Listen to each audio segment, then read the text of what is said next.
mēs saskaramies vien 95% gadījumos ar sēņu slimībām.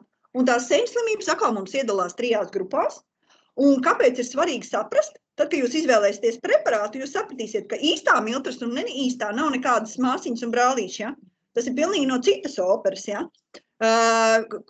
Un rūsas ir vēl pilnīgi kaut kas cits. Ja?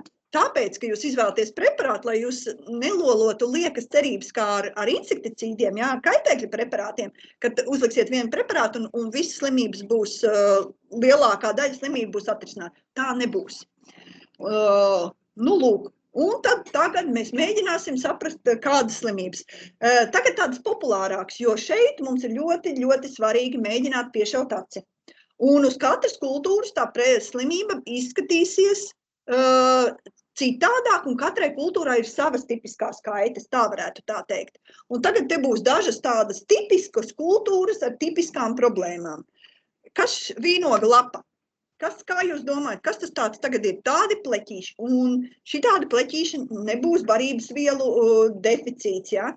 Barības vielu, ja jūs būtu, piemēram, varbūt šitāda lapa, ja būtu kaut kāda sāļu koncentrācija, graudiņi palikuši varbūt iekšā smidzinātājā vai leikānā, tad varētu kaut kāds tāds raibumiņš parādīties. Bet tā ir ļoti tipiska pazīme slimībai, ko sauc par neīsto miltrasu. Jā, tieši tā. Bet šitāda arī līdzīgi kaut kādu jāņogu upeņu lapiņām? Jāņogu upeņu lapiņām nebūs. Mēs upeņu lapiņām būs varbūt īstā miltrasa vairāk. Tur būs plankumainības izteiktāk, bet var gadīties, ka jūsu konkrētai šķirnei viņai nav noturība un viņai tieši šāda te neīstā miltrasa, ja? Ir jāskatās lapiņa. Nevarēšu tā pateikt no galvas. Tad, kad viņas savairojas, tad viņas pēc jāņem lapiņu, tā kā vēl tādā čokā. Jā, bet tur skudras. Uztveru to, kas ir pret skudrām. Jā. Linda pret skudrām. Jā. Galīgi nav saistīts ne ar to jāņem, ne ar upeni. Jā. Papas. Protams, tā atpūri, kad ir tik tājas, tāda torā, pārēj, viss vairāk nav. Man ir jau pārliecīgi, tas jau ir 3. gadu, ka tās reāli melnās skudras bojā. Skudras iet baroties no lapas. Skudras iet no, jā, taisnība, bet tur varētu būt kaut kāda cita korelācija. Iespējams, ka jūsu tā jāņoga vai upene, kas ir. Jā, jo arī visām tām laputīm ir savs dzīves cikls, un kaut kādā brīdī viņas iet bojā. Ja jūs būsiet paņēmuši, jo skudrām tieši ietekme uz lapām nav, un uz laputīm arī nav, viņas iet un vienkārši meklē tur, kur ir barība. Jūs iznīcinat skudras ar preparātu, laputis pazūd. Iespējams, ka vienkārši tām laputīm vairs nav labvēlīgi apstākļi, lai viņas turpinātu vairoties. Dzinumi jau varbūt ir nobrieduši un vairs nav tik sulīgi un garšīgi. Iespējams, ka tur ir iekšā jau arī ar visām skudrām tā lapa, kur viņas jau tur barojās no tiem laputu izdalījumiem. Iemesli var būt dažādi, bet tieši sakara tur nav. Apakšējā lapiņa ar sniedziņu. Kas tas ir? Tā ir īstā miltrasa. Jā, tiešām runājiet balsī, lai jums iegravējās kaut kā. Tās ir ļoti, ļoti tipiskas, kas pie mums ir. Šeit būs grūtāk. Te ir puansēti, Ziemassvētku zvaigzne, ja? Viena, kurai ir normālāka saknīte, un vienai, kurai saknīte ir, un augsts ir zemāks, un tā. Un te ir stāsts par sakņu puvēm. Tas nenozīmē, ka tas augsts ir aizgājis bojā. Tas nenozīmē, ka viņam ir kaut kāda specifiska. Pie tam sakņu puvis parasti ir uzreiz vairākas. Ļoti reti, kad viena sakņu puve uzdarbojās. Viņas kopumā ir kaut kādas 5, 6, un vismaz 2, 3 parasti viņas ir kopā. Un tad tie augi atpaliek augumā, viņiem ir mazākas saknes, ja, viņi neattīstījās tā kā citi. Tās ir sakņu puves, tā izpaužās. Ja? Nu, kas mums šeit ir? Tomāti. Nē, tas nav no lietus, tā ir tomāta augļu brūnā puve. Jeb saucamā fitoftara. Tā pati, kas ļoti piemeklē kartupeļus. Ar ko kartupeļi mums visvairāk slimo. Tā kā abi divi ir nakteņu dzimtas augi, abiem diviem viena un tā pati problēma. Ja? Drīzāk tās slimības ir, līdzīgi kā mēs te par papriku runājām, viņas drīzāk ir piesaistītas tai konkrētai dzimtai, konkrētās kultūras dzimtai. Piemēram, šeit ir burkāns, un burkāns mums ir čemurziedis, ja? Un tad visi čemurzieži, kas ir, mums vēl varbūt tur čemurzieži tagad varētu būt tīles, varētu būt selerijas, varbūt, ka es kaut ko samelojos, bet, ideja virzienu sapratāt, ja? Ka tiem, kas ir nakteņa dzimta, būs viens, kas ir atkarībā no dzimtas, drīzāk, ja jums, piemēram, dekoratīvai kultūrai, tad pameklējiet pie kādas dzimtas tā dekoratīvā kultūra, un tur jūs varat atrast to sakni, ja? No kāda. Šādi te mums izskatās sausplankumainība. Ja tāds sākās. Zemenes. Arī šādas te problēmas. Sausas, iegrimuši pleķi, antraknoze. Šito gan jūs zinat. Puve pelēkā. Pelēkā puve ļoti daudz kultūras. Mums ir mitrs klimats, viņām ļoti patīk pelēkā puve, mums ir liels draudziņš. Un āboļi mums ar kraupi. Ar kraupis tas ir. Un šitas uz dažādām kultūrām, ar tādām visādiem radziņiem un tādiem, mums tās ir rūsa. Tas ir uz bumbieriem, uz kādiķiem, uz rozēm, rūsa ir, viņu tā arī var redzēt, ka viņai ir tādu uz āru, viss kaut kas tāds, un pārstāv viņa ir oranžīga, un no virspuses lapas tas ir kaut kāds dīvains pleķis, varētu domāt kaut kādu plankumainī, bet pagriez lapu apakšu, otrādāk. Vienā reizē brauc, skatos, ko tas lauks tāds rudenī tāds dzeltens paliek. Tu paņem vienu lapu noplēs un paskaties tuvāk, kas tur ir. Tur var skaidri redzēt, ka pilnīgi ar nazi var nokasīt. Mūsu pusē ir ļoti daudz lakši. Kas notiek ar lakšiem? Sezonas beigās visi ar rūsu. Visi ar rūsu, jā. Jā, tā kā ir kultūras, kuras krīt iekšā uz šito lietu. Un tad ir dažādas iespējas, un tas viss nav jāmācās, ka jums tabuliņa būs, lai varētu saprast kādi preparāti uz kādām populārākajām šīm te dažādām slimībām iedarbojās, ja? Un tam, kam es ieteiktu pievērst uzmanību, kad ja mēs runājam par to īsto un neīsto miltrasu, tad tur, kur īstā miltras ir, tur neīstā neiedarbojās, un otrādāk. Un rusē vispār ir citi preparāti. Tas, ko mēs runājām par pašā sākumā par sēņu slimībām. Un drusciņi par dažiem preparātiem. Mēs jau runājam, atceraties, kad bija tur, kur varēja taisīt to mēcēšanai, to kelpaku kopā ar to zebu, un tur varēja pielikt arī pēc sakņu puvēm. Tad šis preparāts varētu būt, tāpēc, ka viņam ir maziņš fasējums, ja jūs gribat tik galā ar sakņu puvēm, tad iespējams, ka mikostops jums varētu būt labs palīgs, un tas ir jādara pašā sākumā, tad, kad jūs pārstādat paliekošā vietiņā pie laistāmā ūdens, sakņu, viņam tam preparātam, kas ir baktērija, ir jānokļūst sakņu zonā. Ja?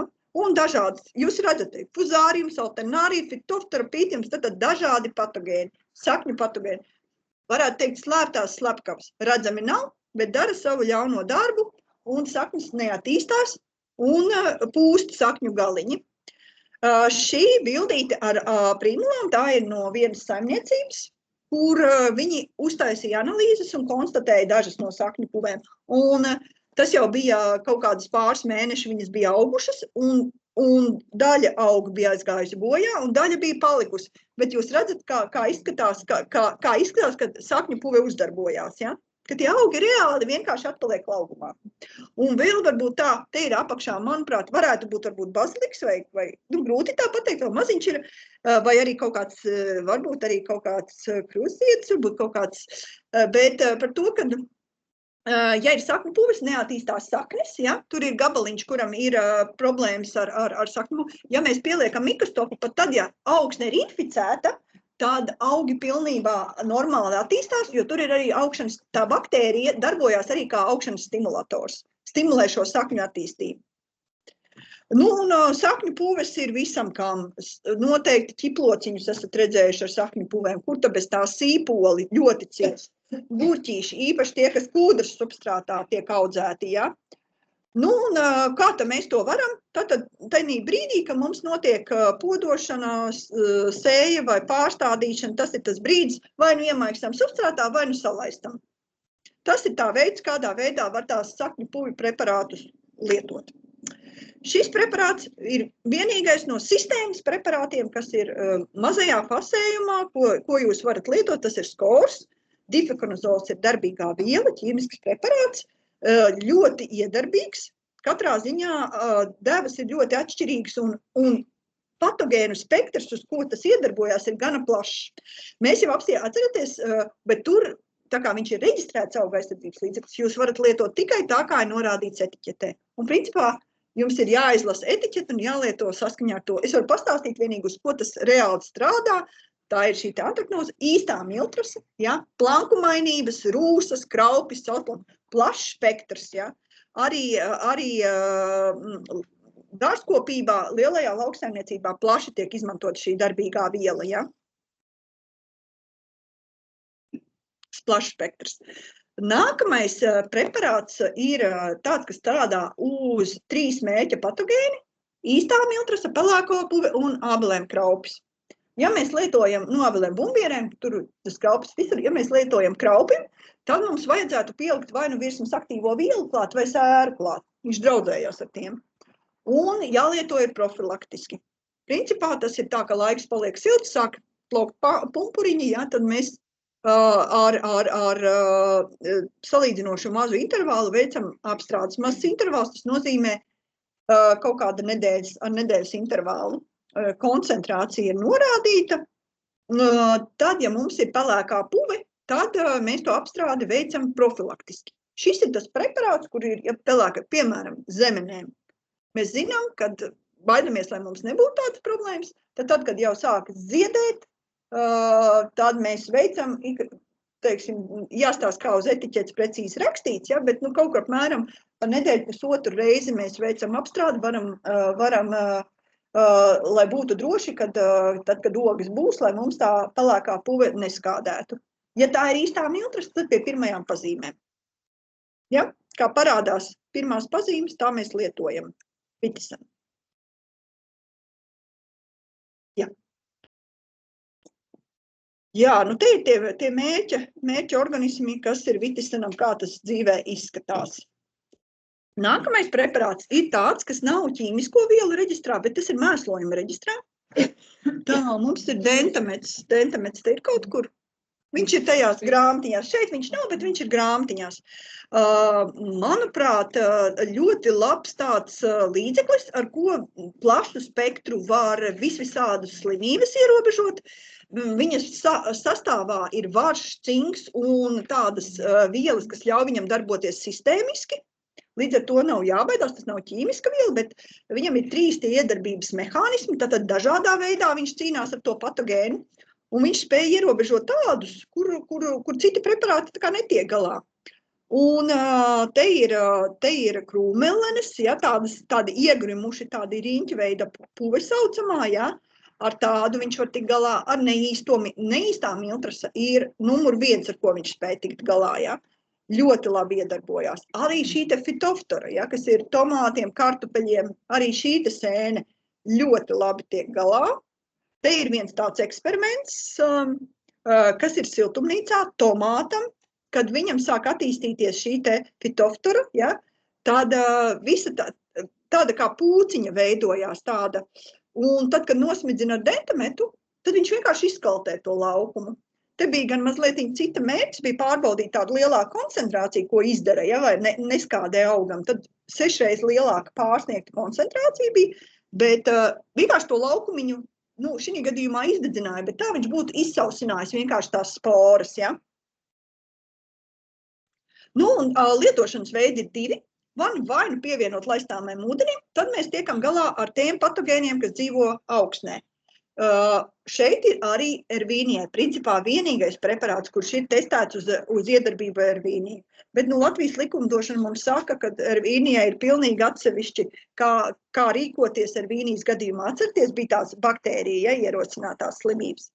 Un, ja mēs veicam apsmidzināšanu, tad mums ir tomātu augļu brūnā puve, tā pati fitoftora, kas ir kartupeļiem, neīstā miltrasa, tas ir rudens periods, ka paliek mitrais, miglainais. Dentametam ļoti patīk tāds mitrs miglains.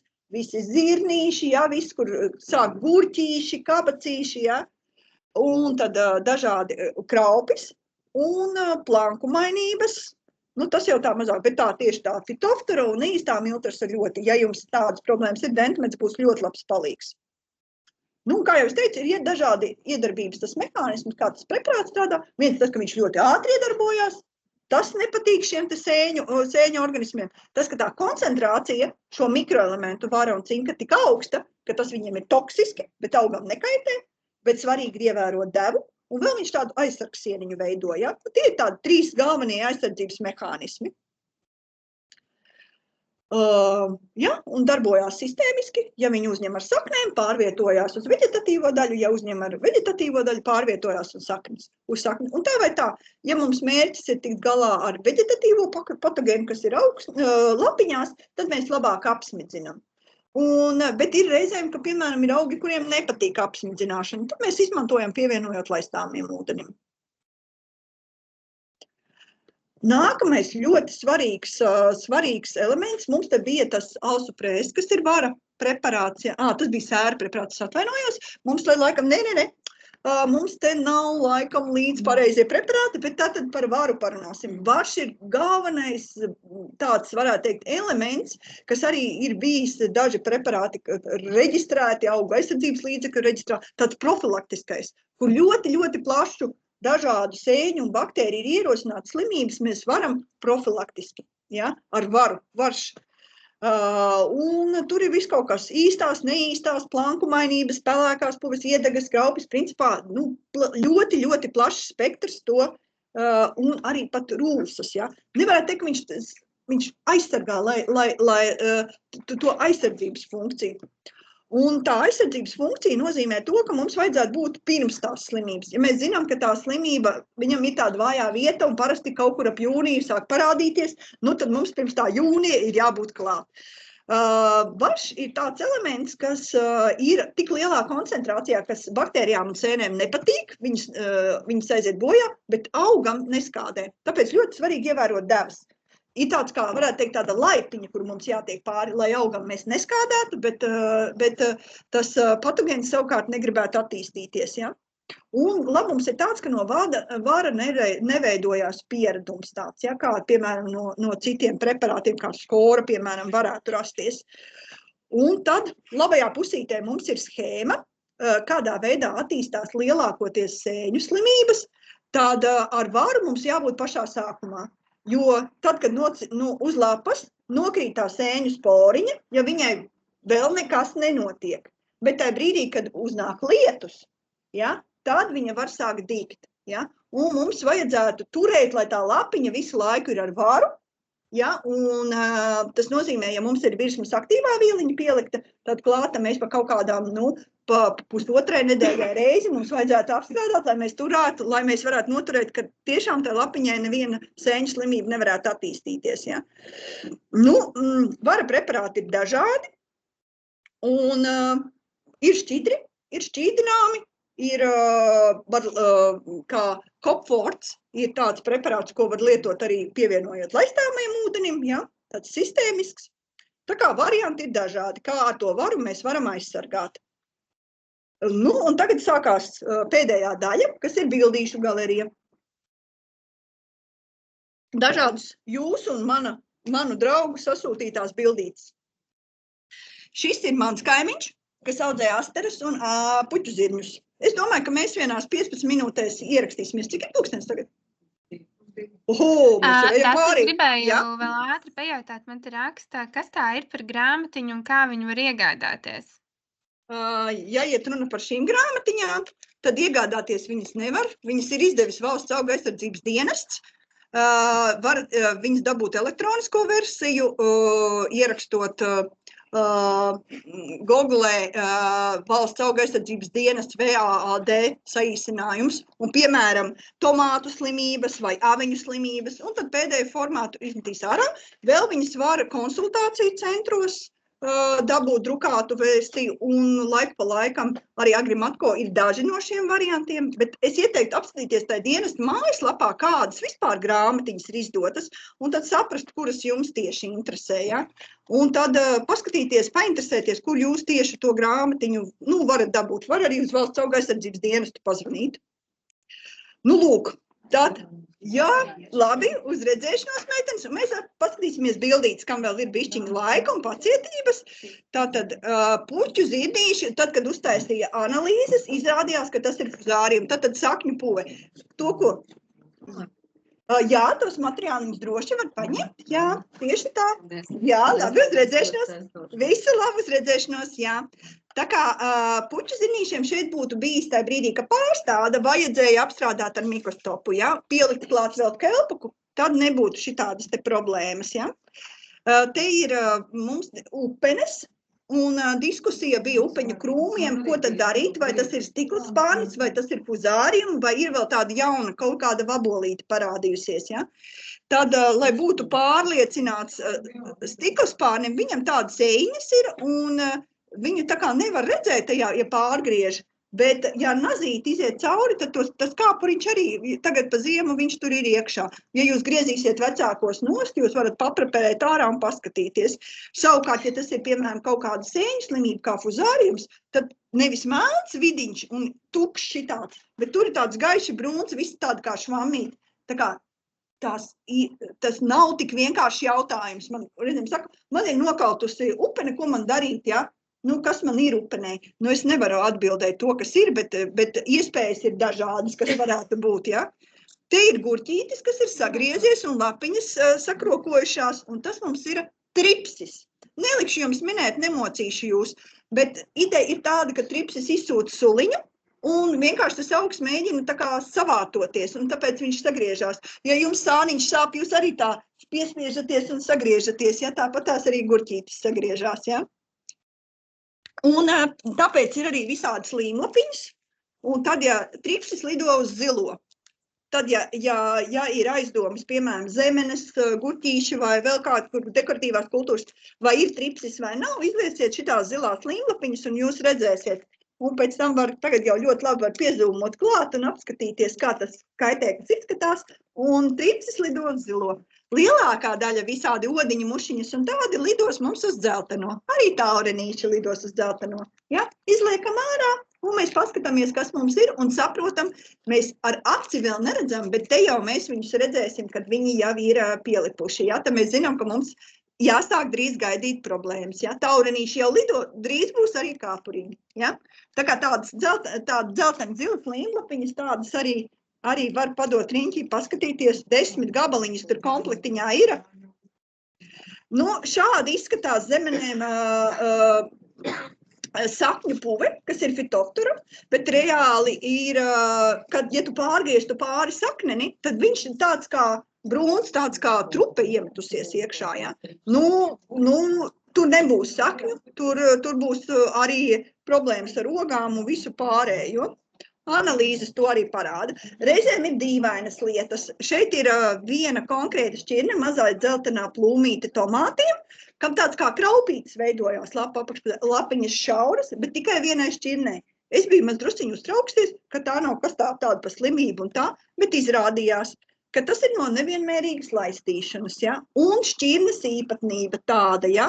Kad attīstās, tā ir fizioloģiska problēma. Nevienmēr viss ir tāds, kas ir uzreiz kaut kur jāmetās virsū un jāmēģina. Vienkārši jāsaprot, kas tas tāds vispār ir, pirms sāk kaut ko domāt, ko ar to darīt. Galviņkāpos ar savilktām lapiņām, tādas kā beretītes, bet tikai vienai šķirnei.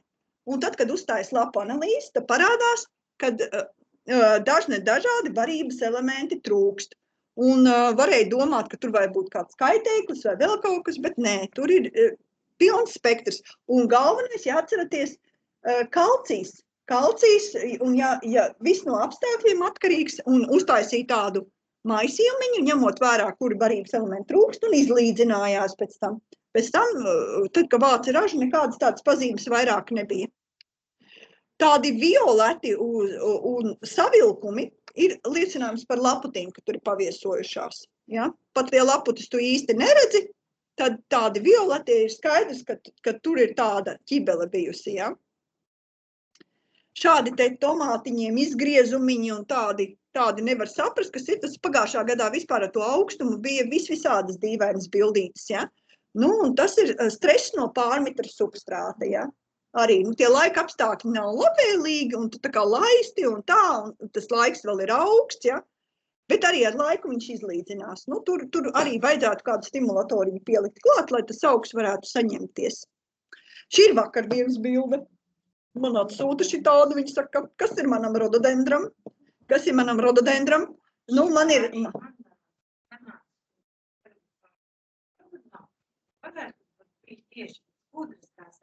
Jā. Tā palieku šī tāda slāpība. Es mums klausu, uzvaram pret skudru. Rododendru aug diezgan. Nu, tev ir rododendru, nevis rododendru, bet kaut kāds skudru tāds īpašā pieredze ar skudrām, ja invācija, jā. Jā, jo, nu, ļoti iespējams, kad ir vēl, varbūt kaut ko vēl citu tur pārvieto, bet šī konkrētā gadījumā man parasti es rīkojos tā, tad, ja man ir kaut kādas lietas, kur es esmu pilnīgi pārliecināta, un ir tādas, kur es tā gribu pārliecināties, un man ir ļoti labas attiecības ar babīti, un es saku, kā tev liekas, un pati galvā tur, ka tas ir savs. Viņš saka, jā, tas visticamākais ir savs. Un ja, viņš saka, šis ir brīdis, kad patreiz vajag laistīt dūšīgi rododendrus, tās sarulējušās lapas. Jā, tagad jālaista, lai viņi nekalst ārā, jo viņiem šīs te laiks ir ļoti, ļoti riskants. Ja jūs redzat šīs sarulējušās lapas un gribat savus rododendriņus smukus un skaistus, tad mēs viņus tagad laistam. Bet sala bojājumu, protams, mēs neko neizdarīsim. Nu, vēl dažas bildītes. Tie, kas audzē stādiņus, iesaku novērtēt situāciju, ka reizēm kūdra var būt laba un varbūt arī sēkla laba, bet viņa var nedīgt un viņa var nīkuļot un mirt nost. Bet vaina ir tāda, tas ir par laistīšanu jautājums. Ja jūs kūdra ļoti absorbē mitrumu, ja jūs tikai bišķiņu samitrinat virspusīti, ja, viņa iztvaiko, jūs liekas, ka mitrs, bet līdz saknēm neaiziet, ja. Vispusīte izžūst, sāļu koncentrācija palielinās. Atkal jūs bišķiņi, jau savs, atkal bišķiņi uzliet, maz drusciņi uzliet, atkal iztvaiko ļoti ātri, silta temperatūra, atkal sāļu koncentrācija palielinās. Un beigās viņi no sāļu koncentrācijas nomirst. Bet tas, ko vajadzētu darīt, samitrināt to virspusīti un pēc laiciņa tūlītās kārtīgi, jo doma ir tāda, ka lai tā samitrinās, ka tiek līdz saknēm, lai viss skalojās iekšā. Ja? Nu, lūk, tā kā var būt arī dažādas citas ķibeles. Te ir tā pati saimniecība, kur mēs runājām par rozi, atceraties? Un tās ir arī tās rozes no tās pašas sētas. Visi pasaules brīnumi. Ļoti iespējams, ka šķirnes ir dažādi reaģē, dažāda koncentrācija ir bijusi, bet visas tās pazīmes, tāds baltums, tādi spici gali, šīs plankumainības varētu būt vienkārši, ka viņš ir novārdzināts augs, ja? Tas nav tāds tipiskas glifosāta pazīmes, ja? Bet tik izteikti, izskatās, ka viņš ir vienkārši novārdzināts. Kartupeļi, kuriem ir kraupis, tas ir svaigs kūtsmēsls, svaiga kaļķošana, ja? Un arī šī gadījumā tas apstiprinājās. Bet te bija mazliet stāsts cits par to, vai šo kartupeli var izmantot kā stādāmo materiālu. Un tad skaitās, ja 40%, jo problēma ir tāda, ka nevis pašu kartupeli tā kā var stādīt iekšā, bet šīs te mikroplaisiņas ir tā kā vieta, kur var iet iekšā augsnes patogēni. Ja? Tāpēc, ja mazāk par 40% bojājumi, tad tā kā var izmantot kā stādāmo materiālu. Šis ir no mana dārza, kā nevajag darīt, kad ir ar laiku viss sastādīts pa bieži. Un man ir bijusi peonija šeit, kas jau ir novākta, bet viņa ir bijusi uzgulusies virsū uz skujeņiem, un tagad tur visa tā skujeņa puse visa ir sausa palikusi. Ja? Tā kā arī paši mēs esam bieži vien pie vainas, un viņi visu nāksies griezt ārā, jo vienkārši tā peonija un visas skujeņas viss ir paaugušies, un viņiem nav vietas, un attīstās ļoti laba vieta pelēkai puvei. Šī gadījumā, jā, viņa ir tā pelēkā puve, ir uzlikusies virsū un viņa ir kārtīgi pabojājusi, jā. Varbūt kāds cits patogēns tur arī vēl ir iespējams jāanalīzes mēs taisīt, bet ideja bija pelēkā puve sākotnēji. Šeit ir mans dārs eksperiments par to. Man ir ļoti daudz putni, tāpēc, ka ir kūtsmēsli. Un es eksperimentēju to, vai sarkanie akmenīši darbojās. Sarkanie akmenīši tiešām darbojās. Jā, tas flakoniņš nebija, es no sākuma mēģināju naglaku, bet tomēr labāk nopūšt. Tas ir vēl viens stāsts par putniem. Reizēm tie risinājumi var paeksperimentēt, bet pārāk ar to internetu nevar aizrauties. Es, piemēram, man netur nervi rakstīt atpakaļ, jo tur reizēm ir tādas brīnuma lietas visādas, ja. Tā kritiski vērtējam. Kritiski vērtējam, ieslēdzam savu prātu un visu mēs zinām. Raudam. Šī ir Dundagas pils. Dundagas pils apzaļumotāji, bet tur iekšējais pagalms ir ļoti ar sūnām. Un mēs meklējām risinājumu, kā var ļoti skaisti tikt galā ar sūniņām. Un mēs atradām par labu šo te aļģu preparātu, ja? Tā kā ļoti labi strādā. Galvenais, ka nesēdu enkelīns saucās preparāts, kas ir paredzēts aļģēm. Te ir arī kā tas darbojās uz aļģēm. Nosmedzini jebkuru cieto virsmu. Vienalga vai pieminekļi, vai jumti, vai kaut kādi soliņi, dārza mēbeles, vai bruģītis. Un kārtīgi samitrinot arī sūniņas aiziet bojā. Ja vien 70 ml uz litru ūdens. Jau pavisam uz beigām. Šis ir man tāds labs piemērs. Par to tas sarkanais nav nekāda slimība, tas ir ķērpītis. Viņš vienkārši tur dzīvo. Viņš nevienam nekaitē. Viņš tāds ir, tāds sarkans un tāds smuks. Tiem, kam vajadzīga QR kodi šeit ir, tas tā ātriem soļiem. Šodien ir arī viss. Jūs varat uz to ēpastiņu, kur jūs saņēmāt, varat uzrakstīt, ja jūs gribat pievienoties WhatsApp grupai, kur mēs laiku pa laikam kādu jautājumu izskatām no visām pusēm. Tas ir tāds mans saziņas veids, jo tad es varu noprecizēt un mēs varam izrunāt. To var izmantot. Katrā ziņā es iesaku jums arī atrast laiku un izbaudīt visus tos augļus, ko jūs esat ieguldījuši to spēku, ravējot, stādot un tā. Un lai